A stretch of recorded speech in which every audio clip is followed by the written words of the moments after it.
जय माता दी मित्रों, मैं हूं पंडित राजीव रंजन शर्मा और आज की वीडियो का मुख्य विषय है धनतेरस हम लोग कब मनाएं। धनतेरस की खरीदारी का शुभ मुहूर्त कब है। धनतेरस का शुभ मुहूर्त कब है जब हम लोग कोई वस्तु खरीदारी करें तो वो 4 गुना बढ़ जाए। कब कब खरीदारी कर सकते हैं, वो टाइम कब से कब तक का होगा।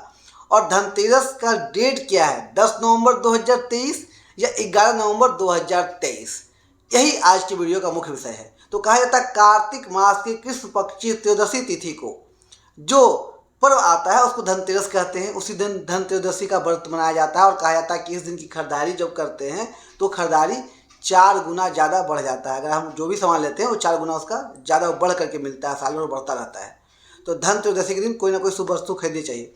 लेकिन धनतेरस है कब, हम मनाएं कब, 10 नवंबर या 11 नवंबर। कहा जाता है जिसका उदय उसका अस्त। अगर उस हिसाब से देखा जाए तो धनतेरस 11 नवंबर 2023 को है। पर अगर तिथि के हिसाब से देखा जाए तो 10 तारीख को ही दिन में 11:47 तक द्वादशी तिथि खत्म हो जा रही है और त्रयोदशी तिथि 11:47 के बाद से काशी विश्वनाथ पंचांग के हिसाब से प्रारंभ हो जा रहा है। और कब तक रह रहा है, 11 तारीख को दिन में 1:13 तक। तो उसके हिसाब से धनतेरस आप 10 तारीख को भी कह सकते हैं। तो धनतेरस होना कब चाहिए और शास्त्र प्रमाण इसके बारे में क्या कहता है, मेरी भी मत सुनिए और किसी की मत सुनिए, पर शास्त्र इसके बारे में क्या कहता है और पंचांग क्या कहता है इसको जानना चाहिए। तो कहा जाता है धनतेरस जब भी मनाना चाहिए हमें प्रदोष काल में ही मनाना चाहिए। प्रदोष काल क्या होता है, जब शिव और पार्वती दोनों ही बहुत प्रसन्न मुद्रा में, आशीर्वाद देने के मुद्रा में रहते हैं और वो लोग खूब प्रसन्न होकर नृत्य करते रहते हैं और सभी देवी देवता वहाँ आशीर्वाद लेने के लिए खड़े रहते हैं कि शिव भगवान की दृष्टि को हम पे पड़ा और आशीर्वाद दे दे। उस मुहूर्त को प्रदोष काल कहते हैं। और वो मुहूर्त कब से कब तक होता है, संध्या सूर्यास्त के बाद के समय के बाद से जो 94 मिनट तक का जो समय होता है, 94 मिनट का जो समय होता है वो प्रदोष काल कहलाता है। और उसी काल में खरीदारी करनी चाहिए।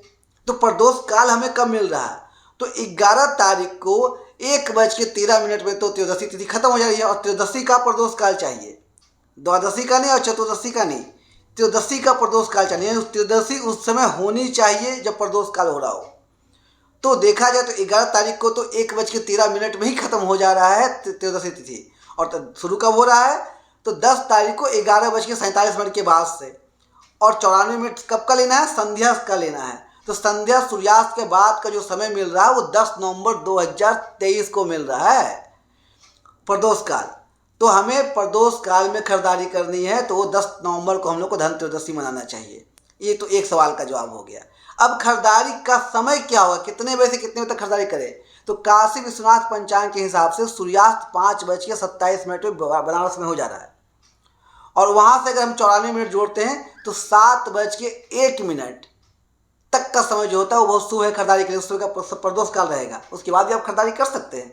लेकिन सबसे शुभ समय जो आप देखिएगा तो 5:27 संध्या से लेके संध्या 7:01 तक का समय खरीदारी के लिए शुभ है। अलग अलग जगहों पे 4-5 मिनट का अंतर, कहीं ज़्यादा कहीं कम हो सकता है अक्षांश और देशांतर के हिसाब से, स्थानिक समय के हिसाब से, पर शुभ समय यही है कि आप इस समय 10 नवंबर 2023 को संध्या 5:27 से 7:01 के बीच खरीदारी करें और इसी दिन धनतेरस मनाएं। धनत्रयोदशी का व्रत इसी दिन रखें। तो वीडियो की जानकारी अच्छी लगी हो तो वीडियो को लाइक कीजिए, कम से कम 5 लोगों को तो शेयर कर दीजिए और सब्सक्राइब जरूर कर लीजिए, क्योंकि मैं ऐसी वीडियो बनाता रहता हूं। और अगली वीडियो में जो है वो देख लीजिएगा कि मैंने बोला हुआ है कि धनतेरस में क्या क्या खरीदना शुभ रहता है। जय माता दी।